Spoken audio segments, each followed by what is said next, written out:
Olá, bonitas e bonitos. Bem-vindo a mais um podcast. E a ideia desse podcast, como sempre, é trazer histórias que nos inspiram, histórias que aquecem o nosso coração. Então, sabe aquelas desculpas que a gente vai dando pra gente mesmo? Que, eu não consigo porque eu sou sozinha, eu não consigo fazer aquilo outro porque eu tenho filho para criar, eu não consigo fazer aquilo porque eu não tenho ninguém que me apoie. Então, hoje, a história de hoje vem para tirar todos esses mitos. É uma história que nos inspira, que nos traz esperança e, principalmente, nos dá força para correr atrás daquilo que a gente acredita. Então, quero dar muito boas-vindas à minha amiga Michele, né? Mais conhecida como a Rainha dos Lashes, né? E a gente se conheceu assim. Primeiro, a gente teve uma parceria profissional. E depois a gente acabou, né, se tornando amigas mesmo, né? Então, assim, uma pessoa que eu admiro, quando surgiu, né, a ideia do podcast, ela foi uma das primeiras pessoas que eu pensei. A história dela é tão legal, é tão inspiradora, tão cheia de superação, que vale a pena contar. E eu tenho certeza que muitas pessoas vão se identificar e vão sair desse podcast com não, vai dar certo, eu vou lutar um pouco mais. Então, bem-vinda! Obrigada pelo convite, obrigada pela oportunidade de estar aqui me mostrando para as pessoas. Já me emocionei com essas primeiras palavras, já tem lágrima no olho aqui, porque realmente você esteve do meu lado todo o tempo, nos momentos mais difíceis da minha vida aqui na América, né? Então, quando a gente relembra, né, a história e a gente vê onde a gente conseguiu chegar, a gente respira fundo e fala, pois é, deu certo, né? E é muito fácil, às vezes, a gente ver alguém que chegou num lugar de destaque, que se sente já, a gente fala, nossa, aquela pessoa venceu, mas poucas pessoas sabem o que veio antes. O que a gente passou, né? Exatamente. E conta um pouquinho assim, como que foi a sua chegada na América? Você veio sozinha? Como que foi? Então, semana passada eu fiz 7 anos de América, tô aniversariando aqui. E eu vim na época com meu ex-marido e meus 3 filhos, na possibilidade de segurança para a educação dos meus filhos. Meus filhos na época ainda eram crianças, um estava entrando na adolescência, eu tinha um filho de 14 nessa época, uma de 10 e a outra de 8. Então eram 2 crianças e um adolescente, e no Brasil a gente não tinha condições de segurança de criar esses meninos, né? De educar esses meninos. A gente ficava com medo do que seria do futuro deles. Então a possibilidade de vir para cá era a possibilidade de segurança para a família. Entendi. E no Brasil você fazia o quê? No Brasil eu era pedagoga, trabalhei na área da educação durante 17 anos. Comecei como estagiária de escola, eu acho que quando eu tinha 14, 15 anos, já estagiava na escolinha do bairro de graça. Trabalhei alguns anos, assim, depois com 17 realmente eu fui contratada como estagiária numa escola grande, numa escola católica grande da minha cidade, que tem no Brasil inteiro, e aí daí não parei mais. Aí fui professora de educação infantil, professora de ensino fundamental, coordenadora pedagógica, e no meu último ano antes de vir para cá, era diretora de escola. Ou seja, quando você deixou o Brasil, você não estava numa situação assim desesperadora, tipo qualquer coisa melhor que isso. Você tinha uma vida, uma carreira estabilizada. Tinha. Né? Na verdade, em 2015, que foi meu último ano no Brasil, eu era diretora da escola, fazia mestrado, então era professora universitária também. E tinha uma estabilidade financeira, né, dentro da normalidade. Não era rica, mas era classe média. Tinha casa própria, carro quitado, zero, bom, sabe? Tinha uma vida boa. Conseguia viajar com os meus filhos, com a família. Então não passava perrengue. Sim. Né? E aí, é exatamente isso, assim. Às vezes, por a gente conhecer a necessidade de uma boa educação e a segurança do Brasil, a gente vai temendo muito como mães, assim. Não é porque é impossível, não, mas a gente pensa assim, ok, são 3, né? Para eu pagar um college no Brasil. E não é só isso, né? No Brasil a gente tem uma despesa muito grande em educação e em saúde. Sim. né? Em custo de vida, né? Sim. Na verdade, assim, os meus filhos, como eu sempre trabalhei em escola particular boa, os meus filhos sempre tiveram boa educação, porque eles são bolsistas, né? Entra como bolsista quando o pai ou a mãe é professor daquela escola. Só que quando chegasse na faculdade, eles não teriam Não esse teriam. benefício mais, porque Sim. eu era professora de escola regular, não era professora de universidade. E ainda assim, universidade não dá bolsa para filho de professor. Sim. Então, eu já pensava muito no futuro nesse sentido. Primeiro que eles não entrariam no sistema de cota, né? Porque dentro da educação que eles tiveram, eles não entrariam. E federal, no Brasil, a gente sabe que é para poucos. Então, eu pensava muito nisso também. Então, provavelmente seriam igual eu ou meu ex-marido, que fez administração de empresas, eu que fiz pedagogia, seriam cursos medianos, porque os cursos mais altos eles não conseguiriam alcançar. Então eu sempre pensei muito nisso, em relação à educação, em relação a o principal motivo foi a segurança mesmo, porque fomos assaltados 2 anos antes de vir. Então esse assalto foi determinante para a mudança de vida, porque esse assalto tirou todo o equilíbrio da minha família no sentido de medo mesmo. Então a gente ficou aterrorizado com a situação que a gente vivia, e aí eu tinha medo de entrar em casa, porque eu fui assaltada na porta da minha casa. Nossa. E aí no dia seguinte os bandidos voltaram e deixaram os nossos documentos lá. Porque eles fizeram o favor de devolver os nossos documentos. Foram solícitos. Só que naquela época a gente não tinha câmera em casa e não tinha toda essa estrutura tecnológica que a gente tem hoje. A gente está falando de 10 anos atrás. E aí isso me causou pânico. Então eu não ia mais à festa com os meus filhos, porque criança tem muito convite de festas. Não ia porque eu ficava com medo da hora que eu voltasse, que eu abrisse o portão, o bandido podia estar lá. Fiquei com medo do bandido querer entrar na minha casa, querer roubar o que estava lá dentro. Então eu não consegui mais ter paz na minha vida. Se ficasse um carro estacionado na minha porta durante 5 minutos e eu não conhecesse aquele carro, eu já pensava em chamar a polícia, porque eu achava que aquilo ali tinha alguma coisa a ver com o assalto. Então foi uma situação bem traumática. No caso, eles levaram um carro, minha filha estava dentro do carro, a gente teve que sair correndo atrás do carro para pegar minha filha. Então, assim, tudo foi muito traumático e eu não consegui superar esse trauma. E aí a única opção que eu via na época era ir embora. E aí pode ser uma fuga, pode ser uma alternativa de sucesso que deu certo, uma alternativa que eu fiz e que deu certo e que poderia ter dado errado, mas eu acho que foi o principal motivo, assim, foi a mola propulsora para eu sair da minha zona de conforto. E aí, com a vida prontinha lá, você comecei do zero aqui. Você abandona tudo, deixa tudo, e aí você vem pra cá, né? Do zero, sem nenhuma colher dentro de casa. E aí você não era professora, que a gente chega aí, a gente não é ninguém. Só sabia dar aula. Porque ninguém Eu falava muito lá, a única coisa que eu sei fazer é dar aula. O que eu vou fazer nos Estados Unidos? O inglês eu não falo, então eu vou dar aula pra quem, gente? Né? O que eu vou fazer? E um fator muito importante é que eu não tinha absolutamente nenhum conhecido aqui. Eu não tinha família, eu não tinha parente, eu não tinha nem primo distante. Você não tinha ninguém? Ninguém. Não foi assim, ai, minha prima tava aqui, eu fiquei na casa dela, não foi assim? Ninguém. Nossa, que coragem, né? E moramos, com 3 filhos, e moramos 3 semanas no hotel. Porque, assim, a coragem, ela funciona, mas desde que você tenha um suporte por trás. Qual era o meu suporte? O meu suporte era o financeiro. Eu tinha dinheiro e eu sabia que se em algum momento desse errado, eu pegava minhas coisas e ia embora. Então, tudo que eu construí no Brasil, eu transformei em dólar. E aí, o que eu transformei em dólar dava para me manter determinado tempo. Então eu fiz um planejamento estratégico. Então a gente poderia morar no hotel até 2 meses.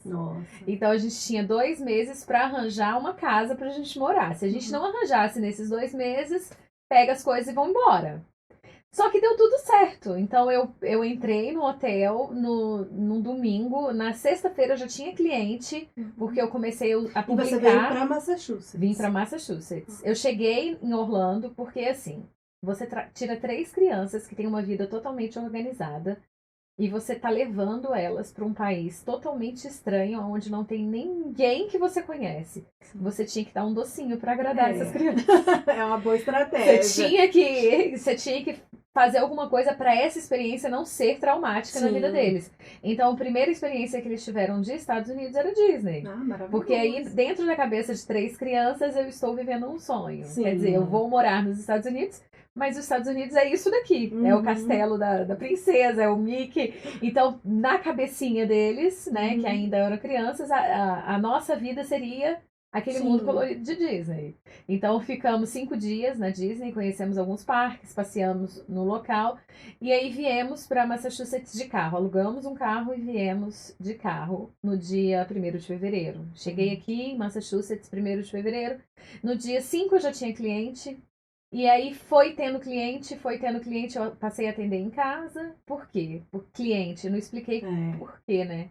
Na verdade, quando eu decidi vir para o Brasil com 1 ano de antecedência, eu busquei o que eu faria aqui. Então eu fiz uma pesquisa de mercado, a demanda que tinha aqui, se tinha comunidade. Por que Massachusetts? Por causa da comunidade brasileira e pelo plano de saúde. Porque o que as pessoas não sabem é que aqui tem plano de saúde pra gente. Pros filhos, eu pensava pros filhos, né? Então, assim, foi é frio, eu não conhecia ninguém, mas tem mais de 60... Você chegou no frio. Cheguei, na neve. E tem mais de 60 universidades aqui, então eu pensei, pros meus filhos vai ser bacana, porque tem possibilidades de estudo. E, além disso, eu vim pra estudar. Eu não vim aleatoriamente pensando, vou queimar meu visto, vou ficar 6 meses de turista Deixa e depois a vida me levar. Seja o que Deus quiser. Não, eu já vim com esse planejamento. Você fez o planejamento certinho, você Vou pesquisou. para estudar. Só que naquela época, a minha ideia era permanecer no mundo acadêmico. Lá em 2016, quando cheguei, a minha cabeça era de uma estudante de mestrado.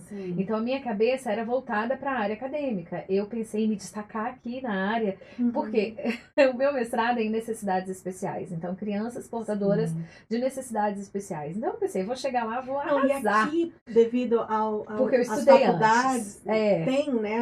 E aqui o índice de crianças autistas é muito alto. Índice de TDAH é muito alto. Então, eu falei, nossa, eu vou estar surfando na minha onda. Até porque as pessoas vêm pelo tratamento. Né? E aí, o que você pensa? Eu só preciso aprender o inglês. Pronto.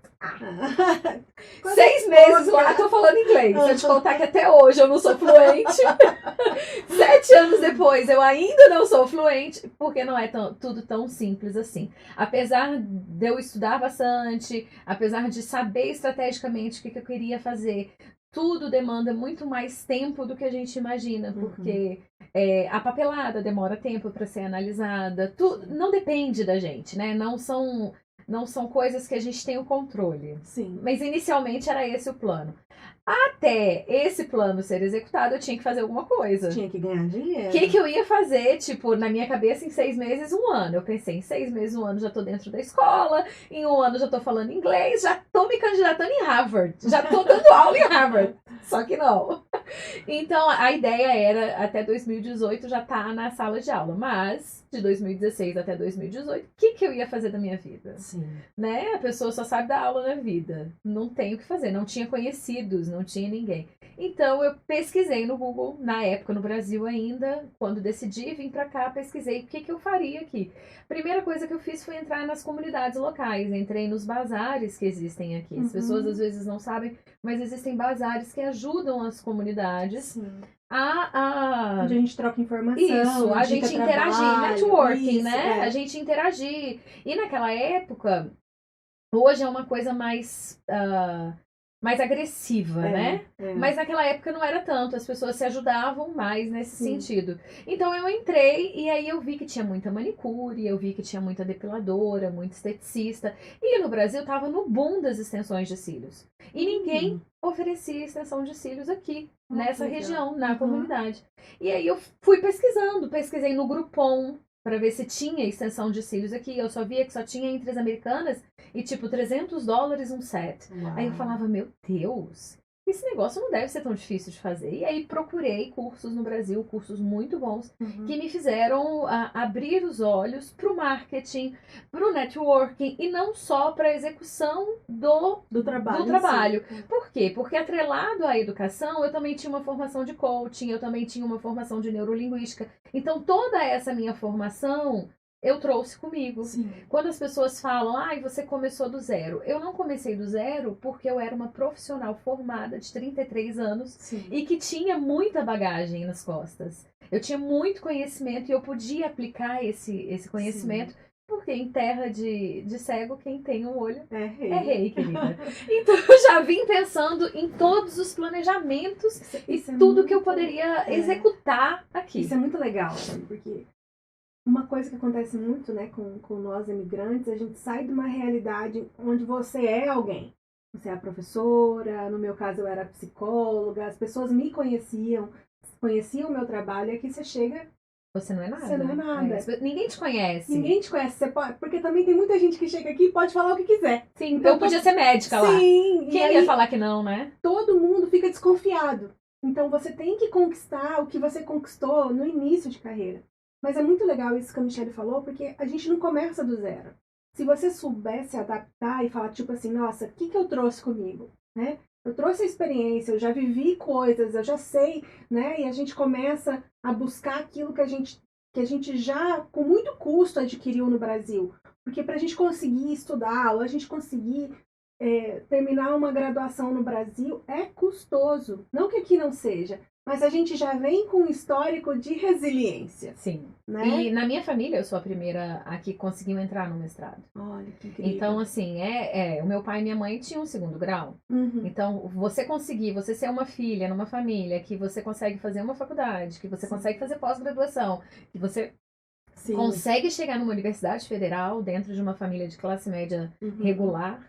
Isso é uma vitória dentro de qualquer família, dentro de qualquer... E com muito sacrifício, né? A gente sabe, né? E aí, nesse tempo que eu fazia faculdade, eu ainda tive filhos, né? Então, assim, pra melhorar as coisas, ainda tive um filho antes da faculdade, um no meio e um depois. Nossa! 3, né? Ótimo! Mas aí, concluindo, aqui era terra fértil para todos os planos que eu tinha na minha cabeça. Uhum. Claro que se você me perguntasse há 7 anos atrás que se eu tinha planos de chegar onde eu tô hoje ou aonde eu almejo chegar no futuro, eu ia falar que nada, eu quero uma vida tranquila, porque minha vida hoje não é nada tranquila. Minha vida hoje, de manhã eu tô aqui, de tarde eu tô ali. Então eu tenho uma rotina totalmente diferente do que eu tinha no Brasil. Que no Brasil acordava de manhã, ia pra escola, voltava. Era uma coisa mais regular, todos os dias do mesmo jeito. Aqui não. Aqui a gente vai na academia às vezes meio-dia, porque é o horário que tem. Sim. Né? Marca médico, tipo 2 da tarde, que era um horário que eu nunca teria no Brasil disponível. Então aqui a minha rotina é totalmente diferente. Então, nessa pesquisa que eu fiz, eu descobri extensão de cílios, fiz curso, comecei a atender no Brasil, ainda no Brasil e ainda na escola. Atendia paralelo à escola. Minha carga horária na escola era 40 horas semanais, diminuí para 30 horas semanais. E nessas 10 horas que excediam ou mais, eu aluguei uma salinha do lado e metia bronca. E aí eu fazia cílios das professoras, fazia cílios da dona da escola, fazia cílios das mães dos alunos, vizinha, prima, todo mundo que eu conhecia. Eu falava, deixa eu fazer seus cílios, free. Então eu fiquei assim um tempo fazendo de graça, investindo no para ganhar experiência. Por quê? Porque eu precisava chegar aqui com provas. Eu tinha que mostrar para as pessoas que eu era boa nisso. Eu tinha que mostrar para as pessoas, olha, confia no meu trabalho, que o meu trabalho é bom. Então eu tinha que ter foto. Eu tinha que montar um portfólio. E naquela época, ainda que a extensão dos cílios estivesse dando um boom no Brasil, as pessoas não queriam entregar os olhos para qualquer uma. Claro, não, então eu tinha que ganhar a confiança das pessoas. Então eu investi em materiais, fiz bastante cílios. E aí quando eu cheguei aqui, eu cheguei segura do que eu estava fazendo. Eu não cheguei na dúvida do tipo, será que eu vou fazer vai dar certo? Fiz um curso lá e vou vir treinar aqui, né? Não foi isso. Eu cheguei já... Eu sei o que eu tô fazendo, eu tive que educar a minha clientela.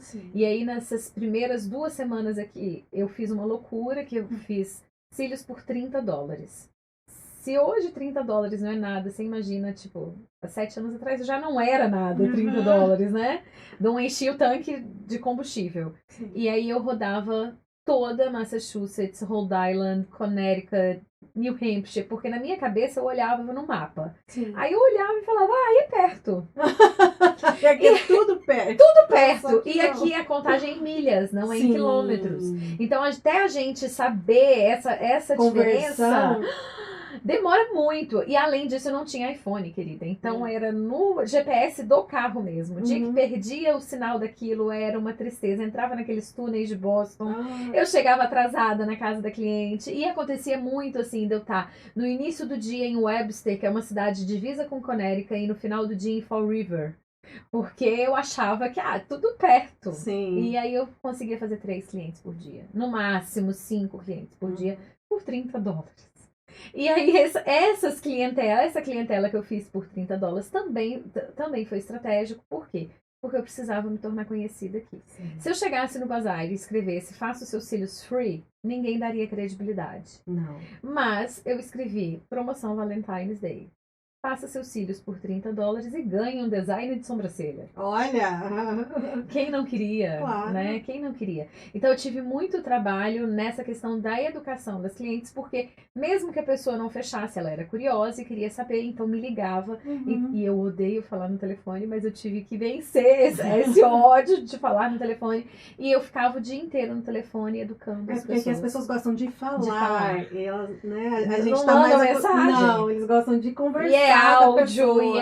deixa eu te ligar. Sim. E aí, às vezes ligava, eu ficava 30 minutos com aquela pessoa no telefone tentando convencê-la de fazer os cílios. E ela falava, eu vou ver aqui.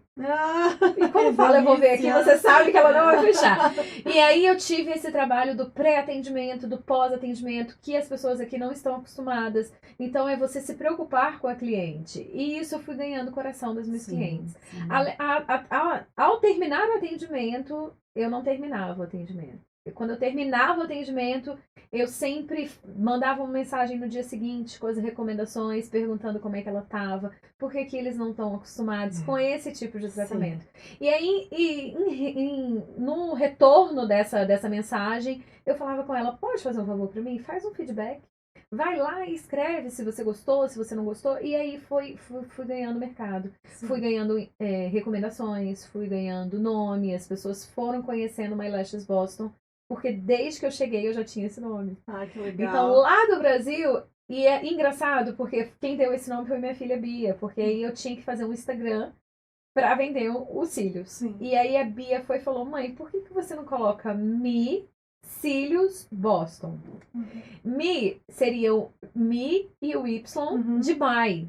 Cílios, que é o nosso, Boston, a cidade. E aí eu gostei dessa ideia. E aí o primeiro Instagram era Mi Cílios Boston, né? Que era My Cílios Boston. Quando eu cheguei aqui, todo mundo falava lashes. E aí eu falava, gente, não funciona eu colocar cílios. E aí eu mudei pra My Lashes Boston. E aí só depois que eu abri companhia, só depois que eu fui crescendo, sim, que eu me preocupei com isso. E hoje o nome é uma corporation e é meu, né? Sim. Mas assim, desde que eu cheguei, o My Lashes Boston sempre teve esse nome. Então, todas as pessoas que conhecem a Michelle é a Michelle do My Lashes Boston. Sim. E me diz uma coisa, assim, nesse início, assim, você consegue me dizer se teve um dia mais difícil ou talvez a maior dificuldade que você enfrentou nesse processo, além de ter essa ideia de, tipo, eu vou plantar, eu vou trabalhar sem ganhar, eu vou trabalhar pagando para trabalhar, porque às vezes, né, a gasolina é o material, enfim, tanto lá no Brasil você já tinha você já teve essa ideia, né? Porque além de ser alugar, de você pagar o material, início de carreira a gente não consegue fazer todo o aproveitamento que provavelmente você tem experiência hoje, né? Então é um gasto. Então, além disso tudo, assim, você consegue dizer assim, um momento, falar assim, nesse dia me baqueou? Eu acho assim, eu sempre tive na minha cabeça um princípio básico do capitalismo. Para ganhar, tem que gastar.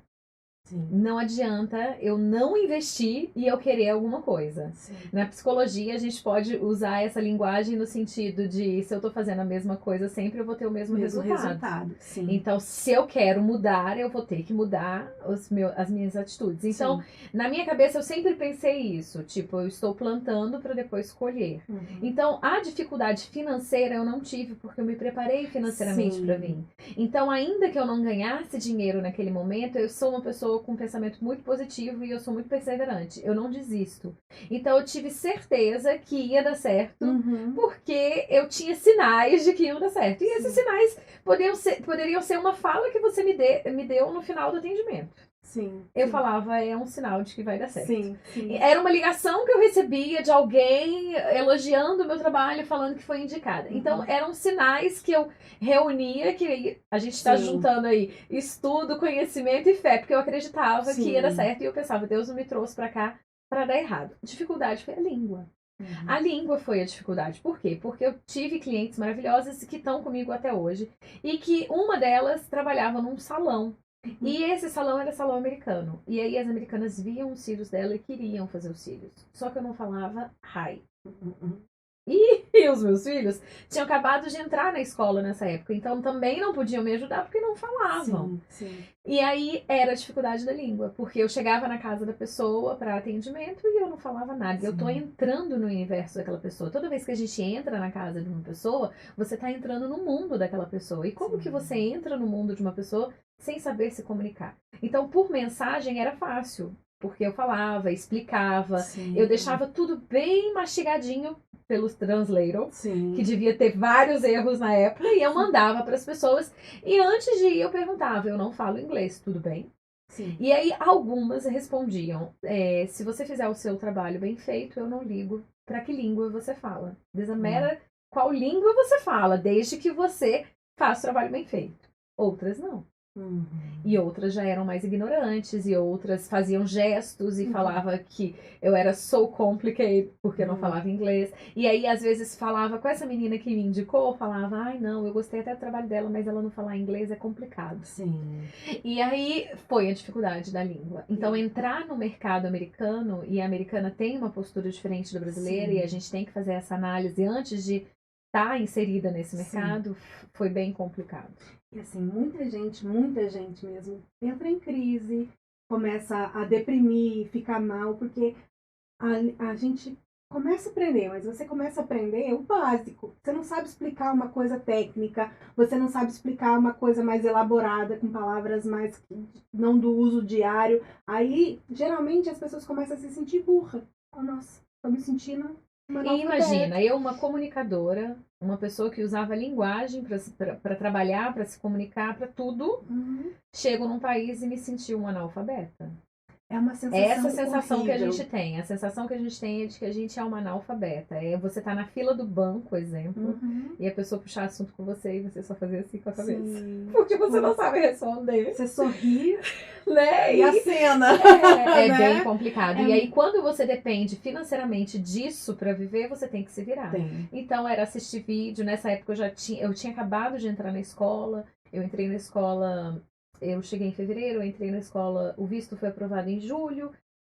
Não, em julho eu submeti, eu acho que em outubro, novembro eu entrei na escola. Então, no final do ano eu entrei. Só que você entra no nível 1.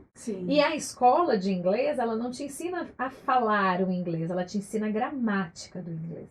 Então, até que eu falasse inglês, demorou tipo um ano e meio para eu conseguir me comunicar com as minhas clientes, e hoje eu converso com as clientes como a gente está conversando aqui. E quando elas mudam de assunto, eu falo, você mudou de assunto muito rápido, me explica o que você está falando, porque eu não entendi o que você está falando, e hoje eu não tenho vergonha de falar que eu não entendo, de falar que o meu sotaque é carregado, porque o nosso sotaque é carregado, e às vezes eu falo uma palavra, elas entendem outra, aí eu falo, né, seu inglês que não é bom, o meu é ótimo, o seu que não me entende. E a gente brinca, mas naquela época, se existe algo que pudesse me travar, seria isso. Seria o não falar inglês. E o sentir-se diminuída perante a situação. Por quê? Imagina uma pessoa com títulos no Brasil. E aí, quando ela chega aqui, ela não é nada. E ela não porque consegue ela não conversar. Sabe falar. Ela não sabe falar. Então, não adiantava o tanto de título, o tanto de estudo que eu tivesse. O tanto de amigos que eu tinha, o tanto de popular que eu fosse, se eu não soubesse me comunicar com as pessoas. E assim, pelo tempo que a gente passa aqui, a gente vai vendo que é exatamente nesse momento que as pessoas decidem a desistir. Ou ir embora, ou abandonar o sonho que ela teve, que ela investiu tanto, ou se submeter a subempregos para ficar só na comunidade ou fazer uma coisa mecânica, mesmo ela tendo capacidade de ter muito mais, de fazer muito mais. Mas esse sentimento de inferioridade, que parece que você tem que ficar ali escondido, que você não tem que falar com ninguém e que você não tem direito a ter coisa melhor, né? Só mesmo a trabalhos que às vezes pagam mal, às vezes exploram demais, porque a pessoa não se sente capaz. E eu percebo que é nesse momento da língua que ela leva esse choque, né? Então, difícil tenho certeza que teve vezes que você chorou, de tristeza, teve vezes que eu pensei, assim, em não atender americanas. Né? Tipo, vou continuar só com as brasileiras. Só que seria muito confortável pra mim. Sim. E eu não sou uma pessoa que gosta do conforto. Eu sou Sim. uma pessoa desafiadora. E até que eu atendi uma pessoa na casa dela. Nessa época eu atendi em casa ainda. E ela era professora de Harvard. Coisa pouca. E ela me acalmou.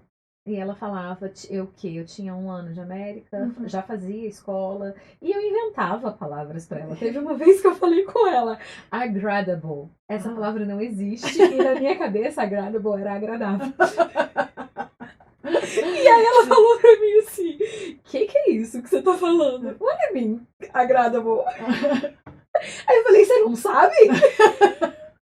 Então, assim, ela me acalmou. Porque existem pessoas que vão, sim, te deixar pra baixo e vão te diminuir. Sim. Mas se você ficar bem atenta, você vai perceber que existem pessoas enviadas por Deus e que elas colocam a luz no seu caminho. Sim. Então, essa pessoa, ela era uma professora de Harvard que viveu em algum lugar na África, num país que se fala português. Então, ela falava algumas palavras, tipo, obrigado, bom dia, essas coisas, café. E ela falava em português. E ela ficava me pedindo pra ensinar ela. E ela falava bem assim, eu te ensino inglês e você me ensina português. E ela foi minha cliente durante muito tempo. Hoje ela já... na época, hoje não. Hoje ela já vive na Califórnia porque ela veio pra Harvard. Ela era uma professora que vinha, dava um curso, parece que de 6 meses, 1 ano, e depois voltava pro lugar. Era tipo um intercâmbio. Entendi. Mas só de eu pensar que uma pessoa que era professora da Harvard estava falando comigo que eu ia conseguir, isso funcionou pra mim. Sim. Porque eu pensava, bom, se ela acredita em mim, por que eu não acredito em mim? Sim. Ela não me conhece o suficiente para acreditar no meu potencial. Eu me conheço. Eu sei o quanto eu sou capaz. Sim. E por que eu vou deixar uma ou outra pessoa que me trata mal, ou que manda eu ficar quieta, né? Porque tem americanas que são bem desagradáveis, e aí elas falam, para de falar. Ou eu tava na casa da pessoa e ela falava, stay here, fica aqui, tipo, não sai daqui. E a pessoa, durante o procedimento, tá de olho fechado, então ela tem que confiar em você para você fazer alguma coisa. Porque às vezes ela pode achar que você tá mexendo em alguma coisa, ou que você tá filmando alguma coisa. Sim. Então, assim, eu sempre me preocupei desde o início com a legislação local. Eu sempre me preocupei de fazer as coisas corretas para eu não me prejudicar em relação a isso. Então, assim, sempre teve uma ficha de concessão, sempre teve uma permissão de eu entrar na casa da pessoa e ela assinava um documento sobre isso, porque eu tinha muito medo dos problemas que a gente escuta que as pessoas têm aqui. Mas, assim, a minha esperança sempre foi de que amanhã vai ser melhor do que hoje. Sim. Então, hoje tá difícil, às vezes eu ia tremendo para casa da cliente, às vezes hoje eu olho minha agenda, é 50% americana, 50% brasileira.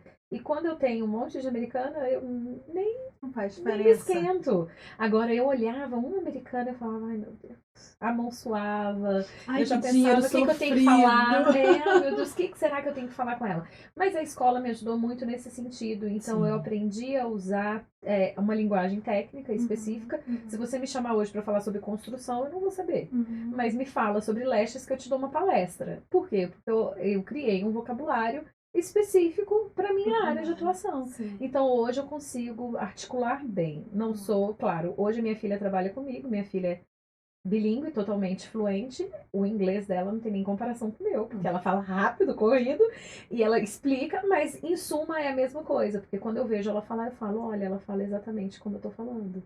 Que legal. É uma sensação muito boa. De vitória, né? Sim. É uma sensação de venci uma coisa na minha vida, né? Sim, isso é muito legal. E quando que mudou do atendimento dentro das casas, né, na casa do cliente? Quando que as coisas começaram a a deslanchar, assim? Networking, né? Networking é a chave de sucesso para qualquer carreira. Então, quando eu comecei a fazer contatos com as pessoas, eu percebi que a demanda era muito grande de clientes e que eu precisava centralizar essas pessoas. Porque o tempo de deslocamento não me fazia... Era o tempo que eu estava perdendo, que eu estava deixando de ganhar dinheiro. Então, eu fiz contato, acabei conhecendo donas de salão de beleza locais. E essas donas de salão abriram as portas para mim em 2 lugares específicos, onde tem muita comunidade brasileira, que é Everett e Framingham. Então, todos em volta de Everett iam para o salão de lá e todos em volta de Framingham iam para o salão de lá. Só que nessa época eu já era estudante, então eu estudava 2 dias da semana full time. Então de 8 da manhã às 8 da noite eu estudava. Então eu tinha só mais 2 dias para trabalhar num salão de Everett e 2 dias para trabalhar no salão de Framingham. Então quando eu parei de atender em casa foi justamente quando eu comecei a estudar. Porque aí eu não tinha mais tempo e eu tinha que otimizar isso. E aí, além do benefício delas abrirem a porta para mim, elas divulgavam o meu trabalho. Então eu passei a ser mais conhecida ainda do que eu já era, porque todo mundo que ia no salão, eu estava lá, eu me apresentava. Isso é muito importante também. Você não ter vergonha de mostrar o que você faz. Quando você tem vergonha de, ai não, eu acho que eu estou incomodando ela. Quem pensa assim não vende. Então, antes de você entrar em qualquer área de atuação na sua vida, você pense aonde você quer chegar. E aonde eu queria chegar, eu precisava de ser aquele personagem, de ter aquele avatar, de chegar e falar, oi, tudo bom? Ei, bonita, tudo bom? Então, eu faço cílios, você já experimentou? Vamos fazer um teste hoje? Eu tô com horário agora. Eu tô à toa aqui, eu tô te esperando. E sempre ser muito agradável, sempre perceber a personalidade daquela pessoa, o jeitinho daquela pessoa e meio que caminhar em cima daquilo. Não ser invasivo, porque tem pessoas que são mais tímidas, que não querem mesmo, e aí você respeita. Agora, tem pessoas que gostam disso, que gostam de ser abordadas, que gostam de ser elogiadas, então você vai abordar essas pessoas e foi assim que eu fui ganhando o mercado. Até que um dia eu percebi que o valor que eu estava pagando para os salões era muito acima do valor que eu poderia ter um espaço próprio. Porque eu pagava 30% em cima do que eu ganhava. Vamos dizer que num dia eu atendi 10 pessoas fazendo cílios de... Eu estou colocando valores redondos para todo mundo acompanhar o raciocínio. Então, vamos dizer que num dia eu atendi 10 pessoas no valor de $100. Eu fiz $1.000 naquele dia. Esses $1.000, 300 ia para o salão. Ia para o salão. Por dia. Então, 300. No outro dia, 300, 600. Mais 600, 1.200 por semana. Então, era um valor muito alto que eu estava dando para o salão, sendo que eu poderia ter o meu espaço. E aí foi tipo um insight na minha cabeça e nessa hora eu decidi buscar licença, porque também não é fácil, você ir em prefeitura sem falar inglês fluente, você buscar licenças sem falar inglês fluente, porque nem sempre vai ter alguém que fale português e que vai falar, eu te ajudo. Ou que esteja disposto a entender o seu inglês. Porque, como eu falei, o meu inglês nessa época era um inglês bem atropeçado, bem quebrado. Então, às vezes, eu usava o translator e falava, eu preciso disso. I need this. E dava pra pessoa, tipo, a licença de pub, licença de não sei o que, fiscalização de bombeiro. Como que eu ia saber isso? Então, eu pegava no site tudo que eu ia precisar, eu pegava com a pessoa que falava, olha, para abrir o negócio você precisa disso. E ele levava no lugar e falava, é isso que eu preciso. Uau. E aí a pessoa me ajudava nesse sentido. E aí fui atrás de licença, fui atrás de tudo que eu precisava para abrir um negócio. E aí fui com a cara e com a coragem sozinha e abri um negócio. E assim, nesse tempo, o legal quando você conta, assim, você não traz... Você traz pessoas que te deram oportunidades, que você foi e pediu e ela te ajudou. Mas tinha alguém assim que falava, não, vem aqui, vou pegar na sua mão, vou te ensinar o que eu sei. Não teve. Não teve absolutamente ninguém, mas eu não sei se porque as pessoas aqui são individualistas, eu tenho dificuldade de pedir ajuda. Então, eu jamais vou falar com você, você conseguiu, me ajuda aí, como é que eu faço aqui? Eu não vou incomodar as pessoas, eu tento das minhas formas. E pode ser um defeito e a terapia tá aí pra isso. Mas ninguém falou, vem cá, é assim que você faz. Não, eu fui atrás de contador, eu fui atrás da prefeitura. A primeira coisa que eu fiz foi na prefeitura da cidade para saber o que eu tinha que fazer. que a prefeitura fala. E aí você vai no Board Health, vai em vários órgãos da prefeitura mesmo, porque eles vão te dando vários formulários e você vai lendo aquela papelada e você fala, meu Deus, eu não vou conseguir. Sim. Porque eu tô sozinha. E eu era literalmente sozinha, porque nesse meio tempo, eu estava me separando, eu estava me divorciando. Ai, e aí na minha vida particular tava um caos. Não tinha um suporte nenhum. ali, tipo, eu vou chegar em casa e pelo menos isso vai estar andando. Não. A primeira coisa que quando eu resolvi montar o meu negócio, que o meu ex-marido fez, foi falar que não daria certo. Não vai dar certo. E aí todos os dias da minha vida... Fica quieta onde que você tá lá atendendo, pra que você vai inventar? Porque lá onde você tá atendendo, se você não trabalha, você não gasta. Porque era comissão. Então, se hoje eu tô passando mal... Tudo bem. E se der ruim, não é você, é a dona do salão, se acontecer alguma coisa, uma responsabilidade. Pois é. E aí era bem difícil estar do lado de uma pessoa que não queria me ver crescer. E aí, quando eu abri o estúdio, tudo que eu colocava no estúdio, ele falava, mas seu dinheiro não vem para casa, seu dinheiro só vai pro estúdio. Todo o seu dinheiro agora é pro estúdio. E aí deu... Eu acho que 1 ano após a abertura do estúdio, oficialmente eu me separei, mas foi 1 ano já nessa luta do tipo, o que eu tô fazendo? Não tá valendo a pena? Será que eu tô realmente errando? Né? Porque assim, todo mundo quer um lugar mais alto. Ninguém quer arriscar o que tem para conseguir esse lugar mais alto, né? E eu sempre falo assim que as pessoas que têm a coragem que a gente admira, geralmente levou o nome de louca, de inconsequente, de quer dar o passo maior que a perna, né? Aí quando chega lá, e aqui eu acho muito, não sei se você vai concordar comigo, aqui é uma terra que você trabalha e você ganha. Então se você limpa a casa, por exemplo, né? E você tem que parar para fazer um curso, ou você tem que parar para ir ver uma licença. Elas não fazem. Porque você vai deixar de ganhar o dinheiro da casa. Elas não fazem. Hoje eu vivo essa realidade. Hoje eu ministro curso. E 100% das pessoas que fazem curso comigo limpam casa. Sim. Todas as minhas alunas limpam casa. Uma ou outra é uma manicure, uma ou outra é uma outra coisa. E aí, quando a gente vai fechar a turma, é domingo, segunda e terça. A primeira coisa que muitas falam é, eu não posso segunda e terça porque eu limpo casa. Sim. Só que você não tem como. Explica. Sim. Explica isso. Você não tem como chegar aqui se você não, pelo menos hoje, abdicar disso daqui. Sim. É impossível. E aí algumas eu ainda falo assim, amor, transfere essas casas para outro dia, fala com o seu patrão que você tá passando mal, dá uma desculpa. Não, o schedule é meu, hein? É meu. Aí eu penso, gente, mas se ela é a dona, mais um motivo dela mudar. Como que ela vai mudar de carreira?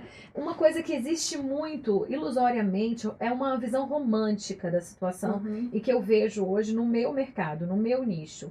As meninas acham que elas vão fazer o curso de extensão de cílios e hoje elas vão ganhar o que eu ganho. Sim. Não. Elas vão chegar em Nova York sem pagar a gasolina. Sim. Elas não querem passar por 7 anos que eu passei. Sim. Elas não querem abrir mão do que elas têm hoje para chegar onde eu estou. Sim. E o que eu tento falar com todas que passam na minha mão é impossível. O que você quer é impossível. Você vai ter que passar por isso. Sim. Você vai ter que passar por dificuldade para você chegar onde eu cheguei. Às vezes a sua dificuldade não seja igual à minha, porque a minha foi muito pior. A minha eu não tinha ninguém, eu não conhecia ninguém, ninguém me ajudou, eu não tinha apoio de marido, eu não tinha nada. A minha filha do meio desenvolveu um transtorno de ansiedade nessa época, porque ficava dentro do hotel. E eu saía de manhã e só voltava à noite atendendo. Eu tirei eles da zona de conforto deles, que eles tinham uma casa estruturada, os avós perto, tudo, madrinho, padrinha, primos, e trouxe eles para um ambiente do tamanho disso daqui, um quarto de hotel, e falava assim, não sai, e se baterem na porta, não abre. Ai, que desespero, né? Para uma criança. Para uma criança de 10 anos. Sim. Então, ela desenvolveu uma ansiedade, ela teve alguns ataques de pânico, não quis se adaptar à escola. Então, assim, paralelo à vida profissional, a gente tem uma vida pessoal, Sim. da qual a maternidade me cobra muito. E a maternidade, nesse sentido, hoje, eu me sinto mãe, se sente extremamente culpada Sim. por tudo que a gente fez. Então, foram 7 anos de muito sacrifício. Sim. Eu sacrifiquei de um lado para ter a vitória de outro. Sim. E as pessoas não estão dispostas a sacrificar nada. Mas aí, voltando um pouquinho, quando você se separa e você fica com 3 crianças, e aí, como é que ficou assim em sua cabeça? E agora? O que eu vou fazer com essas 3 crianças? Você sabe, né? Por que você sabe? Porque se não fosse você, eu não tinha saído disso. Na verdade, assim, a única pessoa que me deu suporte nessa época foi a Érica. Porque foi a época mais difícil da minha vida. Foi a época que eu estive no fundo do poço. Era a época que eu não sabia se eu ia ter dinheiro para comprar comida para os meus filhos amanhã. Porque quando eu me separei, ele tomou meu carro e o meu veículo de trabalho era o carro. Então o carro estava no nome dele, mas eu que pagava. Ele pegou meu carro e levou embora. Ele não pagou aluguel, ele não pagava pensão e ele não dava absolutamente nada para os meus filhos. Ele ficou ausente da vida dos meus filhos durante 10 meses.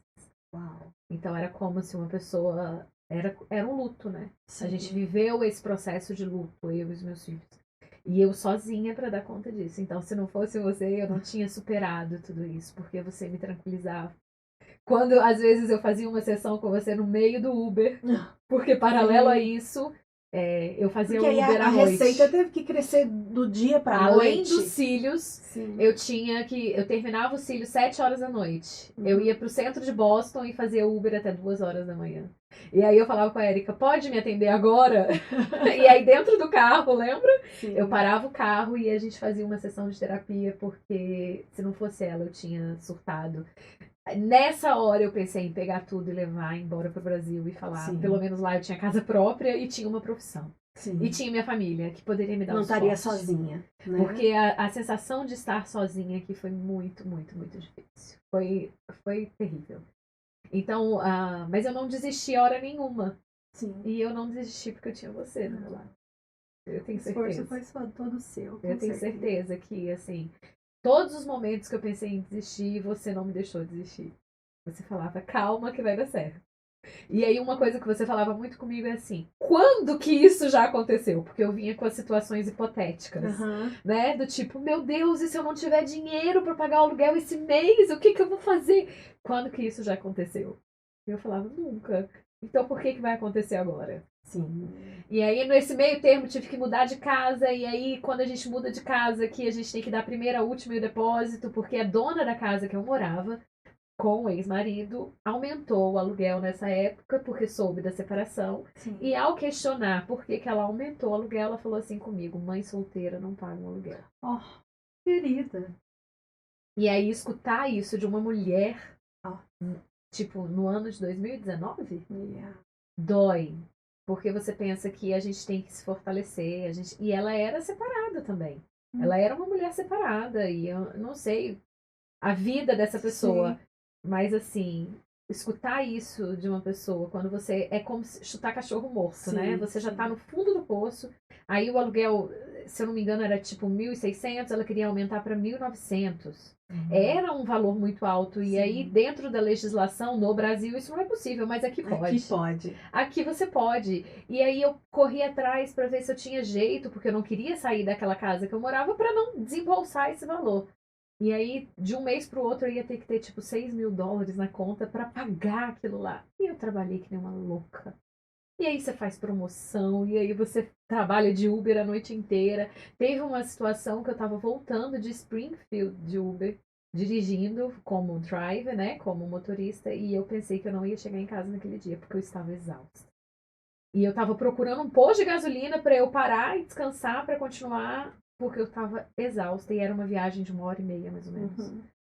Então, teve situações na minha vida. E aí, no outro dia, ainda saí cedo para fazer Uber, que era domingo e que dava dinheiro. Então, teve situações na minha vida que eu passei, e só você que teve do meu lado sabe o que eu passei. Porque você, como minha terapeuta, estava junto comigo nessa parte mais difícil da minha vida. O mais admirável era que na segunda-feira, no primeiro atendimento, ela estava linda, sorrindo e Ninguém nem sabe, colocando as pacientes para cima, porque o legal, assim, que eu vejo como terapeuta mesmo, de uma profissional de cílios, é que ela faz uma coisa que eu demoro muito tempo para conseguir, que é fazer ela se olhar e se gostar. Ela fala, nossa, mas eu tô linda, né? E isso faz um empoderamento numa mulher, sabe? Isso faz ela não se olha há muito tempo. E o que ela olha, ela não gosta, porque às vezes tá lá de cabelo todo Porque vê feio, de qualquer defeito, né? jeito. A gente só vê defeito. Exato. Quando coloca o lashes, ela pode estar lá com a mesma cara sem maquiagem, Com a sem olheira, nada. com tudo. Ela fala, nossa, fiquei linda. E eu falei, gente, ela conseguiu em uma hora que eu levo uns 4 meses pra conseguir. Pra mulher conseguir. Mas o que acontece? Os olhos, eles funcionam como moldura, né? Sim. O olhar. Os cílios é a moldura do olhar. E quando a gente olha no espelho, a primeira coisa que a gente vê são os nossos olhos. Sim. Então, se eu tenho o nariz feio ou se eu tenho a boca torta, eu não vou olhar. Eu vou olhar para aquilo que está em evidência. Sim. E que é o olho. Então, quando a gente fala que a gente transforma a vida através do olhar, Sim. a gente transforma por isso. E aí, como é que você vai fazer um negócio desse e vai a paciente chegar, você tá acabada lá, a cliente chegar? Não pode. Não pode. Né? Então, então ninguém difícil. nunca soube tudo que eu passei, porque eu não deixava. As pessoas só sabem da gente aquilo que a gente deixa que elas saibam. Sim. Então, se você olhar meu Instagram, é lindo, Sim. bem florido, bem bonito. Pra quê que eu vou falar da minha vida ruim? Sim. Hoje, que tá superado, hoje que já passou, a gente pode contar com uma história de superação, com uma história de inspiração. Mas na hora que você tá lá no fundo do poço... E a cliente não tá lá não pra é da isso. conta dela. Exato. E se você é mal-humorada, e se você afasta as pessoas de você. Então você tem que ter sempre a mesma energia para você transmitir para aquela pessoa, né, uma coisa boa. Então o espaço que você atende tem que transmitir isso para as pessoas. As pessoas têm que se sentir bem ao entrarem lá. Então eu sempre tentei transmitir isso para as minhas clientes. E o bacana dessa parte da história é assim, é muito difícil? É. Mas é possível? É também. Então, assim, tudo desandando, tendo que trabalhar em carga horária dobrada, fazer outros serviços, tendo que reestruturar a família, porque, né, depois que acabou de se acostumar aqui, que estava todo mundo adaptado na escola, aí vem a separação. Aí ela tem que se reestruturar emocionalmente, ser o suporte financeiro e emocional das crianças, reestruturar toda a vida e ainda tá bem para poder dar um trabalho de qualidade, ter um ambiente gostoso. Então, assim, todo mundo fala, mas ninguém consegue dar conta. Consegue. É difícil? É. Mas é possível, né? E dentro dessa história toda, desses 7 anos, assim, quando que surgiu a vontade de você dividir o que você aprendeu? Quando que surgiu a ideia de você formar outras lashes, assim? Na verdade, eu acredito muito que a gente tem um propósito na vida. Uhum. E o nosso propósito está associado com aquilo que a gente mais ama de fazer. Sim. E o que eu mais amo é dar aula. Então, assim, eu gosto muito de fazer cílios. Sim. Mas ensinar as pessoas a fazer o que eu faço com amor é gratificante. É como quando eu sempre costumo falar isso com as minhas alunas, que quando elas conseguem vencer alguma fase, né, dos cílios, porque é difícil inicialmente, mas aí é quando elas começam a fazer sucesso nisso, é como se um filho meu desse certo na vida. A sensação que eu tenho é que a cria é minha. Que delícia. Que tá funcionando. Então, assim, eu dou aula desde os 14 anos de idade. Eu sempre gostei de participar do processo de aprendizagem e descoberta de uma criança. Então, quando você vê uma criança descobrindo aquilo, o rosto dela se ilumina. Quando ela faz uma conta de matemática e ela percebe que deu certo, o rosto dela brilha, o olho brilha, o sorriso no rosto, porque ela descobriu. A descoberta, o conhecimento faz isso com as pessoas. E eu estou associada a isso. Só que o Brasil não oferece condições para os professores. Aqui eu não tenho essa vontade de entrar no universo acadêmico, até porque a minha rotina hoje, eu sou muito satisfeita com a rotina que eu criei, com essa flexibilidade de tempo, de poder estar aqui de manhã sem ter que dar satisfação para um chefe, né? Então eu gosto... De tirar umas férias no meio do mês. Isso, eu gosto hoje da vida que eu tenho, da rotina que eu criei. E aí, dividir isso com alguém era uma necessidade porque eu via o mercado. o mercado tá cheio de gente, e não é mentira, e não é brincadeira, que olha no YouTube e vai fazer. Capaz. E aí, quando você pega pessoas que aprendem a fazer cílios no YouTube e estão vendendo por aí, você pensa, meu Deus, por quê? Tipo, a ponto de deixar a pessoa cega, não sabe o que tá falando. E aí, e como que eu descobri isso? Chegava uma cliente ou outra com os cílios todo estrupiado e foi, fiz com fulana. E aí eu ia saber. Eu ia contratar meninas pro estúdio e na hora que eu tava contratando, com quem que você fez curso? Eu aprendi no YouTube. Então, essa demanda de gente sem capacitação grita no meu ouvido. Uhum. É como se fosse uma responsabilidade educacional para mim. Tipo, como que eu vou deixar essas pessoas à mercê desse tipo de profissional? Eu não poderia. É uma responsabilidade que eu sinto enquanto profissional e enquanto pedagoga, enquanto profissional de educação, né, de formar professores, de formar pessoas. Sim. E aí eu entendo o sistema de aprendizagem, eu entendo como que funciona um cérebro, como que funciona os processos de aprendizagem, e eu falei, por que não? Por que não associar uma coisa à outra? Por que não unir, né, o desejo com a fome das pessoas, porque elas têm fome de conhecimento. Sim. Porque a pessoa que aprende no YouTube, às vezes ela aprende porque ela não achou uma profissional boa para ensinar para ela. Sim. Porque aqui existe essa cultura de que eu não vou te ensinar, né? Sim, Do que eu não vou. A gente ensina, claro que ensina, mas eu falo isso muito para as minhas alunas. Eu dou a vara, eu dou a isca e eu mostro onde tem o peixe. Mas quem vai pescar é você. Sim. Então você vai jogar esse anzol ali e você vai pescar. É muito comum, elas têm suporte vitalício após o curso. Olha que incrível. E aí, porque a gente sempre está trocando. Sim. E eu aprendo com elas também. E aí é muito comum, às vezes, elas me procurarem e me perguntar uma coisa que eu expliquei ou que está no conteúdo, mas elas têm preguiça de revisar o conteúdo, preguiça de olhar lá na apostila e aí me manda a pergunta. Eu não falo a resposta. Eu falo, tá na página tal da apostila, dá uma olhada. Sim. Leia detalhado. Ai, Michelle, eu tô fazendo meus cílios nas clientes e não tá durando. Tá caindo tudo no mesmo dia. Aí eu mando uma listinha de coisas e falo, você já pensou sobre isso? E aí eu vou colocando os motivos para ela pensar. Por quê? Porque as pessoas, elas estão muito acomodadas com a informação recebida e elas fazem como se aquilo ali fosse A mais B igual a C. Não. Você pode pensar em cima das suas atitudes e isso que eu tento fazer com as minhas alunas. Fazê-las pensar em cima do que elas estão executando. Delas não saírem do meu curso apenas fazedoras de cílios, mas profissionais completas, eficientes. Sim. E que pensem e analisem situações em cima do que elas estão vivendo. E é muito legal, assim, porque foi algo que definitivamente você não teve. Não.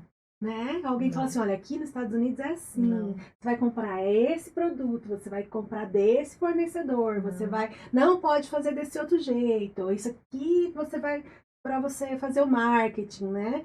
E é uma forma de, como que eu posso dizer, de ver o lado bom de toda a dificuldade que você passou, né? Tipo assim, fazer a limonada com os limões, exato. Né? Tipo assim, Pegar todos os limões e vambora, vamos fazer limonada. E aí, completando esse mês, tem o lançamento de um e-book. Olha! E esse e-book tá no forno, assim, há mais de anos. Mas eu nunca tive tempo para fazer, mas é meu primeiro produto digital, o meu primeiro produto a ser lançado. Por quê? Justamente por causa da demanda. 100% das pessoas que me procuram, que estão no Brasil, me perguntam como tirar a licença nos Estados Unidos. Sim. 100%. Todas as profissionais de extensão de cílios que me procuram querem vir para cá, porque pensam que aqui a gente ganha em dólar e que aqui a gente é feliz, mesmo estando menos 30, né? A temperatura, mas é inegável a sede de saber como que se tira a licença aqui. E aí eu dei uma pincelada que hoje a gente conversou como que faz. Mas nesse e-book é uma cartilha E aí eu ensino de como abrir a conta no banco a como ter a licença de um negócio aberto. Gente, vocês não têm noção do que é isso aqui. E ninguém ensina, Ninguém. gente. Ninguém. Não, porque assim, as pessoas estão, às vezes é pela cultura, tipo assim, que não, eu me lasquei, você tem que se lascar também, né? Tem muito isso aqui. Mas às vezes a pessoa tá tão focada ali, ó, em vender as horas dela, que ela não se dispõe, tipo, não posso, porque eu tenho que trabalhar, porque eu tenho que não sei o quê, porque eu tenho part-time, porque eu tenho... E ela não para, nem passa pela cabeça dela parar o que ela está fazendo para te ajudar, né? Porque ela tá realmente focada ali, só quer pensar naquilo. Então, assim, o que eu acho incrível, né, e eu queria muito trazer a Michelle para compartilhar, é que é uma história real, cheia de dificuldade, cheia como de todos, né? Mas que ela não desistiu, mesmo que ela ia com muita dificuldade, né? Ela, eu vou hoje por teimosia, mas eu vou, né? E como ela não se tornou egoísta com esse conhecimento que ela conseguiu. Então, assim, ter alguém disposto a te ensinar o caminho que ela teve que desbravar, que ela teve que pagar para aprender, né? Pagar com tempo, pagar com dinheiro, pagar com sofrimento, pagar com tempo em família. Tudo isso foi o preço que foi pago, né? E você ter alguém que está disposto a te ensinar, né? Claro que a sua trajetória, você que vai determinar se você vai ter sucesso ou não, pelo tanto que você vai persistir, investir. Mas é possível, sabe? Então, aquela mulher que às vezes ela tá sozinha aqui, às vezes ela tá com filho, às vezes ela tem um companheiro que não apoia os projetos dela, nem financeiramente, nem emocionalmente, porque às vezes você não precisa exatamente do dinheiro. Você só precisa de alguém que fala, vai que vai dar certo. Às vezes é só isso. E mesmo sem tudo isso, né? Tendo fé, insistência, preparação, pesquisa, né? Principalmente saber que, né, Deus vai estar ali, que em algum momento Ele vai mandar alguém e vai te dar conta para você ajudar, é possível, né? Então, eu, de coração mesmo, eu quero agradecer a Michelle, espero que essa história mesmo venha alegrar o seu coração e venha te trazer esperança, porque quando a gente começa a perder a esperança, a gente perde a alegria, não é só a força de lutar, mas a gente começa até a deprimir pela falta de esperança. Então a gente conhecer alguém real, com dificuldade real, e que passou pelas coisas que você pode estar passando hoje e não desistiu, e que conquistou muita coisa e está conquistando muito mais. Eu costumo dizer que logo a gente vai inaugurar um instituto, né, de educação aqui em Massachusetts, de extensão de cílios, se exato. Deus quiser. Então, eu vou estar lá na inauguração, se Deus quiser. Porque nem o céu é o limite. Acho que, né, eu sempre penso assim que a gente não imagina todas as coisas que Deus tem para nós. Se você tiver coragem e se você tiver fé de acreditar, né, naquilo, porque a capacidade e o propósito, como a Michelle falou, está dentro de você. Então, espero de coração quando vir alguma dificuldade, que você possa trazer à memória nessa história e saber que é possível, que você também vai conseguir. É isso, gente. Michelle, Ai, que linda! se você fosse deixar um único conselho para resumir toda a nossa história, que conselho seria esse? Primeiro, que a gente tem que ter fé sempre. E segundo, que não tenha pressa. Porque às vezes as pessoas querem se comparar a outras ou fazer no tempo das outras. Tudo no seu tempo. E se tiver que retroceder para avançar, lembra de mim. Isso. Eu retrocedi várias vezes para avançar. E eu não tenho pressa de chegar onde eu quero chegar. Eu quero chegar, eu sei onde eu quero chegar, eu sei que eu tenho um propósito e eu caminho para isso todos os dias. Eu acordo de manhã todos os dias sabendo aonde eu quero chegar. E devagarzinho eu vou. Então eu acho que esse é o recado, sabe? Não tenha pressa. Tenha fé e caminhe sem pressa. Legal, gente. É isso. Muito obrigada e até o nosso próximo podcast com histórias que inspiram. Beijo.